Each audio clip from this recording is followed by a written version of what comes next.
Hello student, देखिए आज के लेक्चर यानी कि केमिकल काइनेटिक रासायनिक बलगति में हम लोग जीरो ऑर्डर रिएक्शन की बात करेंगे। जीरो ऑर्डर रिएक्शन के बारे में कुछ चीज़ें पिछले लेक्चर में हम पढ़ चुके हैं। इसमें हम देखेंगे जीरो ऑर्डर रिएक्शन के एग्जाम्पल्स कि कौन कौन से ऐसे एग्जाम्पल होते हैं जो जीरो ऑर्डर रिएक्शन शो करते हैं। ठीक है, तो अगर इसमें पहले एग्जाम्पल की बात करी जाए तो देखिए, अच्छा जीरो ऑर्डर रिएक्शन होता क्या है। हम ये कहते हैं कि वह रिएक्शन जिसकी मात्रा चाहे कितनी भी घटा दें या बढ़ा दें लेकिन उसका रेट फिक्स होता है। मतलब अगर हम रिएक्टेंट के कॉन्सेंट्रेशन की बात करें तो रिएक्टेंट का कॉन्सेंट्रेशन होता है वो रेट के ऊपर डिपेंड नहीं करते हैं, यानी कि रेट जो होता है वो रिएक्टेंट के कॉन्सेंट्रेशन के ऊपर डिपेंड नहीं करता है। ऐसे रिएक्शन को हम क्या बोलते हैं, जीरो ऑर्डर रिएक्शन बोलते हैं। ठीक है, जीरो ऑर्डर रिएक्शन के अंदर आप सभी को पता है कि R = K, जो भी आपका रिएक्टेंट होगा उसकी पावर क्या होगी, जीरो। कोई भी रिएक्टेंट हो उसकी पावर क्या होगी, जीरो। यानी कि रेट इनके कॉन्सेंट्रेशन के ऊपर डिपेंड नहीं करती है। ये होती है जीरो ऑर्डर रिएक्शन। अब देखिए, जैसे H2 की रिएक्शन Cl2 के साथ करा दें in the presence of sunlight तो बनेगा 2HCl, और ये होती है जीरो ऑर्डर रिएक्शन। आपको डायरेक्ट याद रखना है, डायरेक्ट याद रट्टा मारना है। ठीक है, रट्टा मारना है। चलिए, अगर हम देखें H2 + Br2, इसको हीट करते हैं तो बनेगा 2HBr, ये भी जीरो ऑर्डर रिएक्शन शो करती है। डीकम्पोजिशन ऑफ N2A, इसको बोला जाता है nitrous oxide on the surface of catalyst Au, मतलब सिल्वर का गोल्ड, सोना के सरफेस पे, यानी कि गोल्ड के सरफेस पे अगर N2O को गुजारा जाए तो ये डिकम्पोज होता है किसमें, ये डिकम्पोज हो जाएगा N2 और ऑक्सीजन में। N2 और ऑक्सीजन में ये नाइट्रोजन गैस और ऑक्सीजन गैस में कन्वर्ट हो जाएगा। ये भी जीरो ऑर्डर रिएक्शन होती है। Decomposition of HI on the surface of catalyst Au, जब हम HI को Au कैटलिस्ट के सरफेस से गुजारें, कुछ टेम्परेचर प्रोवाइड कर दें तो ये H2 और I2 में ब्रेक हो जाती है। ये भी एक डिकम्पोजिशन रिएक्शन का एग्जाम्पल होता है। Decomposition of NH3 on the surface of catalyst tungsten, जब हम NH3 को टंगस्टन कैटलिस्ट की सरफेस से गुजारते हैं और आप देखेंगे उसको कुछ हीट प्रोवाइड कर दें तो ये N2 और H2 गैस में कन्वर्ट हो जाती है। ये भी एक जीरो ऑर्डर रिएक्शन होती है। तो कुल मिला के बात ये है कि जो भी आपके सामने जीरो ऑर्डर रिएक्शन दिख रही है, इस जीरो ऑर्डर रिएक्शन को आप डायरेक्टली याद करेंगे तब जाके आपसे क्वेश्चन हो पाएगा। क्योंकि आपके एग्जाम में ये नहीं बोलेगा कि जीरो ऑर्डर रिएक्शन है, कुछ क्वेश्चन ऐसे आएंगे जिनको आपको खुद याद रखना है। तो कम से कम इतनी, ये 5 एग्जाम्पल ऐसे हैं, इन्हीं में से कोई एक आएगा, आपसे पूछेगा कि ये कौन सी रिएक्शन है, तो आपको पता होना चाहिए कि जीरो ऑर्डर रिएक्शन है। बात समझ में आ गई। यहाँ तक कहानी थी जीरो ऑर्डर रिएक्शन के। हम क्वेश्चंस की बात कर रहे थे, ठीक, सॉरी थियरी की बात कर रहे थे। इसके बाद की कहानी हमारे क्वेश्चन के ऊपर चली जाएगी। ठीक है, अब हम यहाँ से क्वेश्चन करना शुरू करेंगे और क्वेश्चन आप लोग क्या करिए कि लिखते चलिएगा। क्वेश्चन हम बोल देंगे, क्वेश्चन आप लोग लिखते चलिएगा, दिक्कत नहीं होगी। ठीक है, अब देखिए बोर्ड स्क्रीन पे लगाने का कोई मतलब यहाँ पे आएगा नहीं, क्योंकि क्या है कि जब हम बोल रहे हैं तो आप लिखते चलिए। चलिए ज़रा क्वेश्चन लिखिए। इसमें फर्स्ट क्वेश्चन आपके सामने जाएगा। देखिए, आप हिंदी मीडियम से चाहे इंग्लिश मीडियम से हैं, आप दोनों मीडियम से इस चीज़ को समझ सकते हैं। हम लिखवाते चल रहे हैं, आप समझते चलिए। ठीक है, चलिए पहला लिखिए। आपका है rate constant for zero order reaction is, rate constant for zero order reaction is, rate constant for zero order reaction is, हम रेट कांस्टेंट की बात कर रहे हैं यानी कि K की बात कर रहे हैं। आपको दिया गया है K = 3 × 10 की पावर 3 × 10 की पावर -2 मोल पर लीटर पर सेकेंड। ये आपको पता है कि जीरो ऑर्डर रिएक्शन है। जब भी K की वैल्यू ऐसे दे दे, यूनिट ये हो जाए ना, तो जीरो ऑर्डर रिएक्शन ये होता है। ठीक है, हम K को देख के भी बता सकते हैं कि ये कौन सी रिएक्शन है, 0 1 2 कौन सी रिएक्शन है। तो अगर यूनिट देख लिए K की, ये जीरो ऑर्डर रिएक्शन शो कर रहा है। आगे लिखिए, कॉमा कर लीजिए, इसके बाद comma, if after 25 second, if after 25 second, comma, concentration of reactant is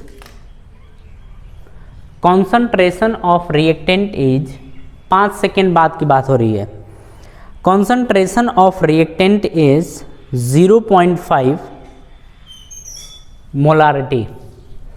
तो 5 second t equals to 5 second बाद जो कॉन्सेंट्रेशन है, हम A मान लें, कॉन्सेंट्रेशन 5 सेकेंड बाद कितना हो जाता है 0.5 m आपका ये हो जाता है। ठीक है, आगे लिखिए, comma, concentration of reactant is 0.5 second हो गया, then find out initial concentration of reactant, then find out initial concentration of reactant. जरा क्वेश्चन समझिएगा।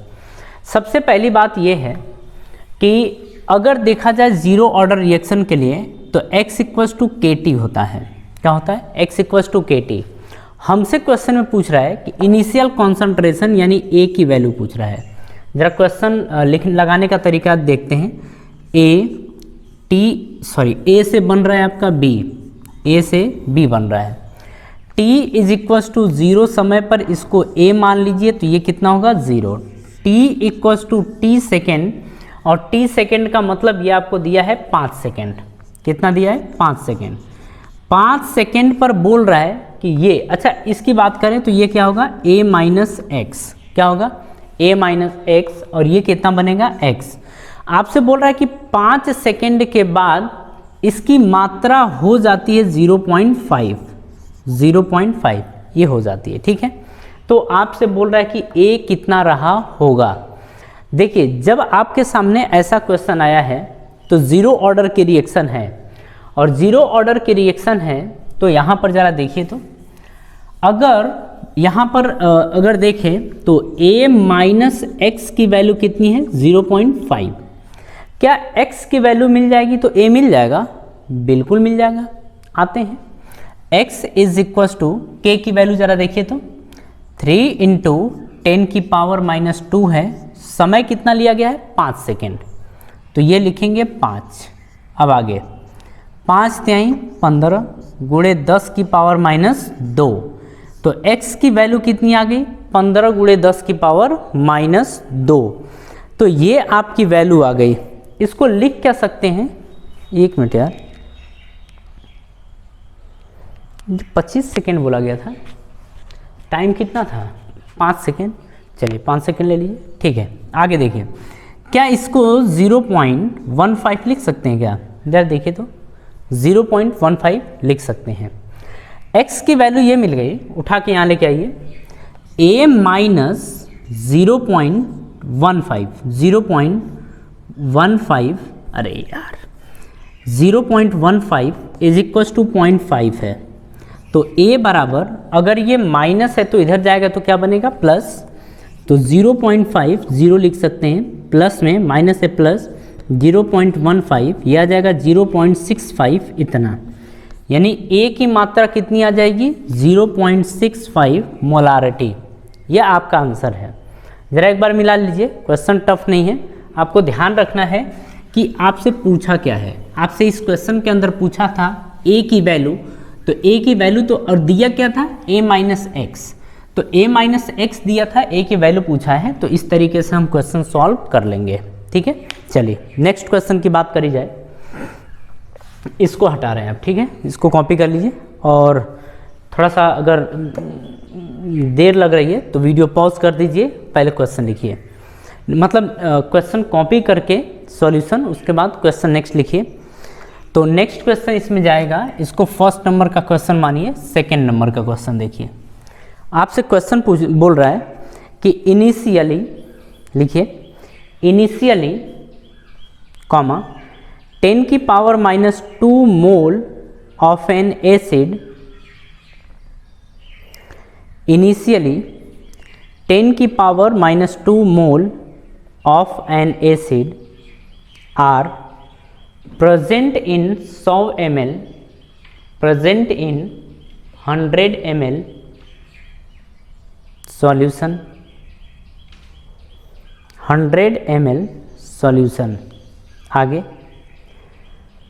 फॉर द आयोनाइजेशन रिएक्शन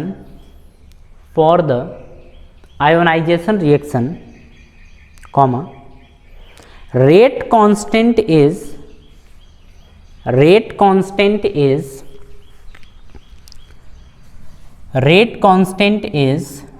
10 की पावर -2 मोल पर लीटर पर सेकेंड, ये दिया है।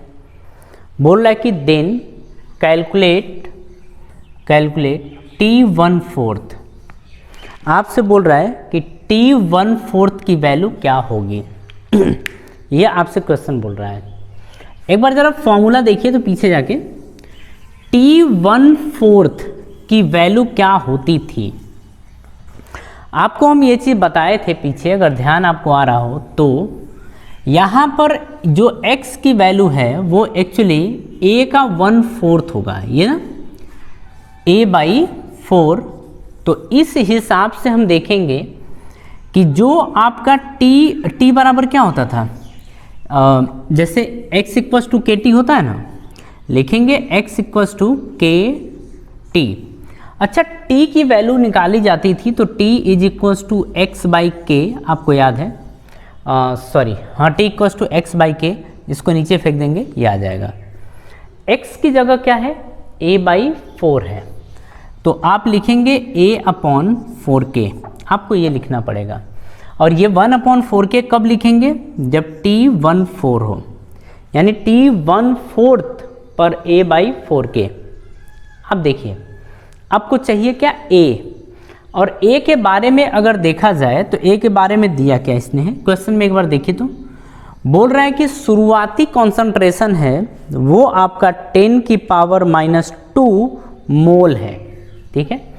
यानी कि आपको दिया है कि A = 10 की पावर -2 मोल, लेकिन अपने को मोल नहीं चाहिए होता है, कॉन्सेंट्रेशन चाहिए होता है। और आपको पता होता है कि कॉन्सेंट्रेशन इक्वल टू होता है मोल पर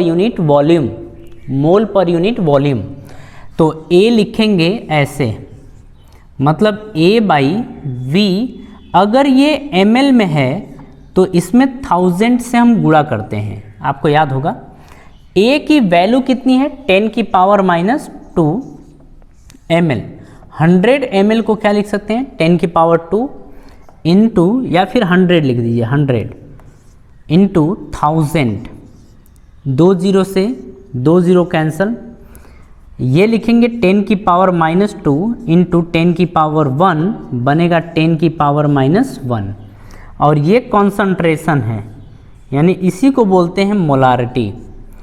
तो A की वैल्यू आ गई 10 की पावर -1 m, यानी कि मोलारिटी, ये आ गई, बात पल्ले पड़ी। चलिए अब तो सब कुछ सिंपल है ना, A की वैल्यू मिल गई, उठा के रखिए, ये एक्चुअली कॉन्सेंट्रेशन है, ठीक है ना, कॉन्सेंट्रेशन। A की वैल्यू कितनी आ गई है, 10 की पावर -1/4, और K की वैल्यू ज़रा यहाँ देखिए तो क्या दिया है, 10 की पावर -2। आप लिखेंगे 10 की पावर -1, ये माइनस से ऊपर जाएगा तो प्लस बनेगा, 10 की पावर 2/4। आप देखेंगे तो 10 की पावर 1 जब करेंगे तो बटे में 4 में 10 में 4 से भाग देंगे तो क्या आएगा, 4 दूनी 8 और 4 5 20, इतना। तो ये T1/4 की वैल्यू आ गई, इतना सेकेंड। यानी कि आप कहेंगे कि शुरुआती कॉन्सेंट्रेशन इतना था, 1/4 हिस्सा खत्म होने में कितना समय लगेगा, तो बोलेंगे 2.5 सेकेंड लगेगा। बात समझ में आ रही है, 2.5 सेकेंड लगेगा, ये आपका आंसर है। कोई दिक्कत नहीं होनी चाहिए, क्वेश्चन अच्छा है और सॉल्यूशन तो उससे भी बेहतर है ना।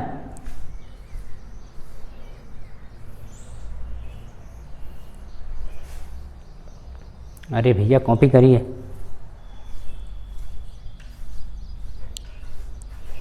चलिए अब हम लोग नेक्स्ट क्वेश्चन के ऊपर आएंगे। हाँ जी, अब हम लोग क्या करते हैं, आगे के कुछ क्वेश्चन देखते हैं जीरो ऑर्डर रिएक्शन की। क्वेश्चन लिखिए, volume of 1 drop of a solution is, volume of 1 drop of a solution is 0.05 ml, 0.05 ml, ठीक है। एक ड्रॉप जिसका सॉल्यूशन कितना है 0.05 ml, आगे लिखिए इन 8 ml हो गया। अब आगे लिखिए इन 8 3 इंटू 10 की पावर -6 मोल पर, सॉरी इन 8 3 इंटू 10 की power -6 mole H plus ion are present, इतना mole H plus ion are present, comma if rate constant for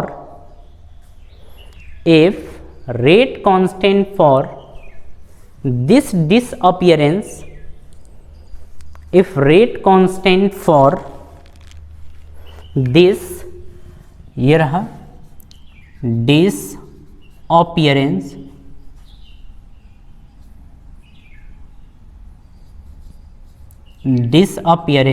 disappearance का मतलब होता है वियोजन,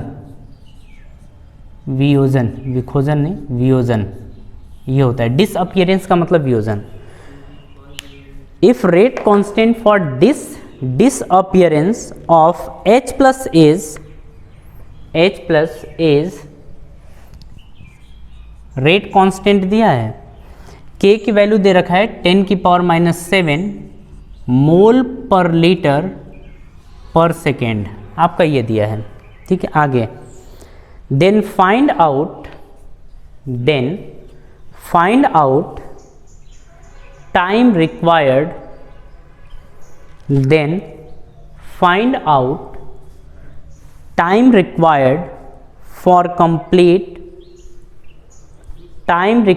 for complete disappearance of H plus, complete disappearance of H plus, ठीक है। Question एक बार read करिए, क्या बोल रहा है जरा समझ लीजिए। बोल रहा है कि एक कोई ड्रॉप है, ठीक है, एक सॉल्यूशन का ड्रॉप है जो 0.05 ml का है, ठीक है। बोल रहा है कि इसका जो मोल है, मोल वो 3 इंटू 10 की पावर -6 मोल है, ये इतना मोल है। और बोल रहा है कि इसका रेट कांस्टेंट जो आपको दिया है वो रेट कांस्टेंट आपका इतना दिया है। तो आपसे पूछ रहा है कि पूरा H प्लस का पूरा जो आयन है वो ख़त्म होने में कितना समय लगेगा, ठीक है। आप सभी को पता है यहाँ पर कि शुरुआती की बात कर रहा है, शुरू में इतना मोल होता है और इतना ml सॉल्यूशन आपके पास है, इतने ml सॉल्यूशन है। जरा ना इसको थोड़ा सही से, मतलब इसको थोड़ा सही से लिखा जाए। 0. ये वॉल्यूम है ना, 0.05 को क्या हम 5 इंटू 10 की पावर -2 ml लिख सकते हैं? बिल्कुल, ये आप लिख सकते हैं, ठीक है। अब हम लोग बात करेंगे सबसे पहले A के बारे में, मोल कितना है। अच्छा, A के कॉन्सेंट्रेशन के बारे में ना, ये तो A दिया ही है आपके पास, इतना मोल आपके पास होता है। कॉन्सेंट्रेशन की बात करते हैं तो ये क्या होता है, मोल पर यूनिट वॉल्यूम। मोल कितना है 3 इंटू 10 की पावर -6, वॉल्यूम कितना है 5 गुणे 10 की पावर -2 ml है, तो क्या 1000 से गुणा करेंगे तो 1000 का मतलब क्या होता है 10 की पावर 3, यही होता है। अब इसको ज़रा लिखा जाए तो 3/5 आप रहने दीजिए, या इसको भी रुको ख़त्म कर रहे हैं अभी। 10 की पावर -6 प्लस से जुड़ेगा ना, जुड़ गया 3, माइनस से ऊपर जाके क्या होगा, जुड़ेगा। अब देखिए यहाँ पे ज़रा इससे डिवाइड करिए तो 5 छक्के कितने होगा 30, 0.6 इंटू 10 की पावर क्या आएगा -1 आएगा। क्या हम इसको 6 इंटू 10 की पावर -2 लिख सकते हैं क्या? ये आपका कॉन्सेंट्रेशन है, इतनी मोलरिटी है, यानी मोल पर यूनिट वॉल्यूम आपको इतना मिलेगा, ठीक है। ए की वैल्यू आपकी इतनी है। आगे का क्वेश्चन देखिए, बोल रहा है कि पूरा खत्म होने में कितना समय लगेगा। तो यहाँ पर आप बोल रहे हैं कि x की वैल्यू किसके बराबर फिर हो जाएगी, a के। x की वैल्यू किसके बराबर होगी, a के। और a की वैल्यू किसके बराबर है, 6 गुणे 10 की पावर माइनस 2m आपके पास ये है। फॉर्मूला आपके पास क्या है, x इज इक्वल टू के टी। बोल रहा है कि पूरा खत्म होने में कितना समय लगेगा, t equal to x by t आप लिखेंगे, सॉरी x बाई के लिखेंगे आप। तो t equal to x by k, x की वैल्यू किसके बराबर है, a के, और a किसके बराबर है 6 इंटू 10 की पावर माइनस 2 बटे में k, और k की वैल्यू कितनी दे रखी है, यहाँ पर 10 की पावर माइनस 7 है। ऊपर जाएगा तो 6 इंटू 10 की पावर, ये माइनस 2, ये माइनस से ऊपर जाएगा तो प्लस 7 बनेगा, तो 6 इंटू 10 की पावर 5 आ जाएगा। ये किसकी वैल्यू है, टाइम। मतलब इतना सेकेंड आपको लगेगा पूरा सॉल्यूशन ख़त्म होने में। बहुत लंबा टाइम है, वो देखने में खाली लग रहा है, ठीक है, बहुत लंबा टाइम है। कहने का मतलब है कि इतना समय आपको लगेगा केवल ये सॉल्यूशन ख़त्म होने में, ठीक है। तो कुछ कहानी समझ में आई ना आई, ये हो गया आपका, ठीक है। नेक्स्ट क्वेश्चन की तरफ मूव करेंगे। ज़रा इसको हम हटाते हैं, और कहीं तकलीफ वैसे नहीं होनी चाहिए, इसमें है ही क्या, बहुत सिंपल क्वेश्चन है। आप सभी लोगों को बात समझ में आ रही होगी। ये वीडियो पॉज करके ये क्वेश्चन कॉपी कर लीजिएगा, ठीक है। हम आगे की बात करते हैं। अब अगला क्वेश्चन आपके सामने जा रहा है, वो इसी रिएक्शन का है, जीरो ऑर्डर रिएक्शन की है। और आप देख रहे हैं बार बार, मान लीजिए आपके एग्जाम में आ गया तो सर हमको कैसे पता चलेगा कि जीरो ऑर्डर की रिएक्शन है। तो भैया के की यूनिट देखिए, अगर के की यूनिट मोल पर लीटर पर सेकेंड है तो इसका मतलब ये जीरो ऑर्डर की रिएक्शन है। फिर जो भी क्वेश्चन सॉल्व होगा वो जीरो ऑर्डर रिएक्शन के फॉर्मूले के बेस पे होगा। बात समझ में आ रही है। तो के की वैल्यू आपको इसमें दी होगी, आप देखेंगे लगभग लगभग हमेशा, और नहीं तो खुद बोलेगा जीरो ऑर्डर की रिएक्शन है, ठीक है। नेक्स्ट क्वेश्चन की बात कर रहे हैं। देखिए दिया है आपके सामने, क्वेश्चन लिखिए 3.4 ग्राम NH3, 3.4 ग्राम। तो जैसे लिखा है 3.4 ग्राम NH3, ठीक है, ये दिया है। आगे की बात सुनिए, वर हीटेड, वर का मतलब WERE, were heated in a 100 ml vessel, in a 100 ml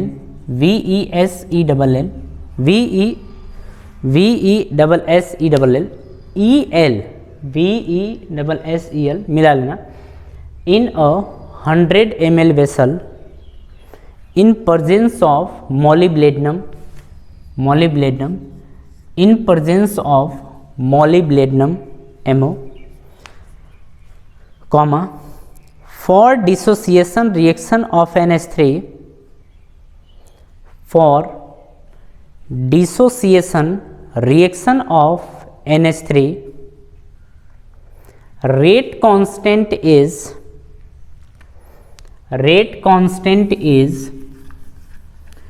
constant का मतलब K ना, rate constant is 10 की पावर माइनस 2 मोल पर लीटर पर सेकेंड। पता चल गया ना कि जीरो ऑर्डर की रिएक्शन है, के की यूनिट देख के है। बोल रहा है देन कैलकुलेट T40, हमसे बोल रहा है कि आप T40 की वैल्यू बताइए कितनी होगी, ठीक है।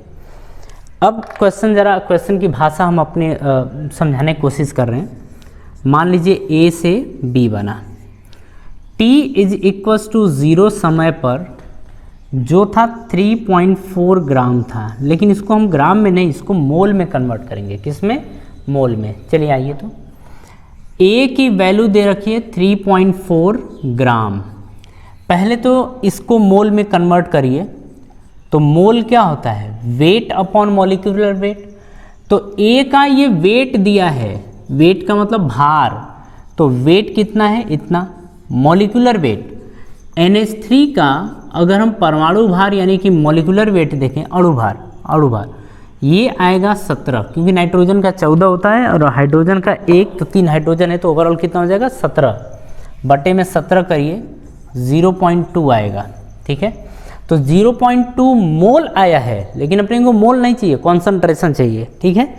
कॉन्सेंट्रेशन के पास जाएंगे तो आप देखेंगे कि A का ये मोल निकल के आया है, ये कितने मोल है, A 0.2 मोल। अगर हम कॉन्सेंट्रेशन की बात करें तो मोल पर यूनिट वॉल्यूम होता है, वॉल्यूम कितना था, 100 ml था, मे बी हाँ 100 ml था। तो 100 अगर ml में है तो कितने से गुणा करते हैं, 1000 से। गया कि ना गया, गया।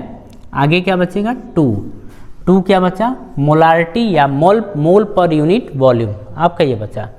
A कितना बच गया है, 2 मोलारिटी। ठीक है, अब आगे की कहानी सुनते हैं यहाँ पर। अगर A आपको मिल गया है और आपसे पूछा है T40, कहने का मतलब है शुरुआत में आपके पास 2 मोलारिटी था, B कितना था, 0। आपसे पूछ रहा है कि T40, मतलब ये हमसे बोल रहा है कि 40% ख़त्म होने में कितना समय लगेगा। तो ये हमको समय की बात कर रहा है। ठीक है, 40% गायब, यानी x की वैल्यू कितनी है, 40%। किसका 40%, A का। तो जो x की वैल्यू है वो A का 40% है, A का 40% यानी 40/100 आपका ये है। जरा काटिए तो, गया, और 2 पचे 10 और 2 दूनी 4, तो A का 2/5 बचा। A की वैल्यू कितनी है, 2, तो ये लिखेंगे 2 × 2/5, मल्टीप्लाई करिए तो 2 दूनी 4, 4/5 को क्या लिख सकते हैं, 0.8, अरे 5/40, 0.8, यानी x की वैल्यू कितनी आ गई है, 0.8। 0.8 हिस्सा खत्म होने में कितना समय लगेगा, यही हमारा क्वेश्चन है। तो आप लिखते हैं जैसे x = KT, आप लिखते हैं यहाँ पर T 40% है बराबर x/K। तो x की वैल्यू कितनी है, तो x की वैल्यू आप देख रहे हैं 0.8 है। k की वैल्यू की बात करें, अच्छा इसको देखिए ऐसे लिख सकते हैं आप कि अच्छा 0.8 है ना, इसको लिख सकते हैं 8 × 10⁻⁻1, आप ये लिख सकते हैं ना, वो बात वही है। तो आप यहाँ पर लिखेंगे 8 × 10⁻⁻1। k की वैल्यू देखिए तो 10⁻², तो 10⁻², आ जाएगा 8 × 10⁻1, ये माइनस ऊपर जाएगा तो क्या बनेगा, +2, तो ये आ जाएगा 8 × 10⁻1 यानी 80। ठीक है, 80। तो हम कहेंगे कि 80% हिस्सा, ये परसेंट में है ना, तो 80% हिस्सा आपका ख़त्म हो जाएगा। 40% ख़त्म होने में, अच्छा, ये तो टाइम है ना, 40% ख़त्म होने में कितना समय लगेगा, तो 80 सेकेंड लगेगा। ये आपका आंसर है कि 40% हिस्सा ख़त्म होने में 80 सेकेंड का समय लगेगा। ठीक है, क्वेश्चन की लैंग्वेज सिंपल है, क्वेश्चन भी सिंपल है, क्वेश्चन को लेके हर बार आइएगा नहीं। ठीक है, आप आज आराम से करेंगे, क्वेश्चन आपसे सॉल्व हो जाएगा। ठीक है, चलिए काम करते हैं, आज की सभा यहीं ख़त्म करते हैं। नेक्स्ट वीडियो जो हमारी है वो फर्स्ट ऑर्डर रिएक्शन के ऊपर होगी और फिर हम फर्स्ट ऑर्डर में उसको पढ़ेंगे। ठीक है, और एक चीज़ और मान के चलिए, first order reaction is very very very very very important. मतलब समझिए कि आपके बोर्ड के एग्ज़ाम में या आपके कॉम्पिटिटिव एग्ज़ाम में अगर कहीं से क्वेश्चन आता है तो आप देखेंगे कि फर्स्ट ऑर्डर रिएक्शन पे ही आता है मोस्टली। ऐसा नहीं कि कहीं से नहीं आ सकता, आ तो सकता है कहीं से भी, लेकिन स्पेशली अगर बोर्ड की बात करें तो आप अपने बुक में देखेंगे कि जो अवतार हो गया, राजीव हो गया, कहने का मतलब है कि जो इंग्लिश, जो हिंदी मीडियम की बुक्स आती हैं या फिर इंग्लिश मीडियम की जो भी अवतार सवतार या कोई भी लेते हैं, उसके अंदर आप देखेंगे केमिकल काइनेटिक के अंदर तो मोर देन क्वेश्चन जो होते हैं जीरो ऑर्डर रिएक्शन पर होते हैं। तो हम लोग जीरो ऑर्डर को एकदम मक्खन की तरह पढ़ने वाले हैं। ठीक है, तो चलिए हम अभी अपनी सभा यहीं समाप्त करेंगे, लेकिन हाँ उसके पहले वीडियो अगर आपको अच्छी लगती है तो इसको लाइक करिए, शेयर करिए, सब्सक्राइब करिए और आप सभी लोगों को धन्यवाद।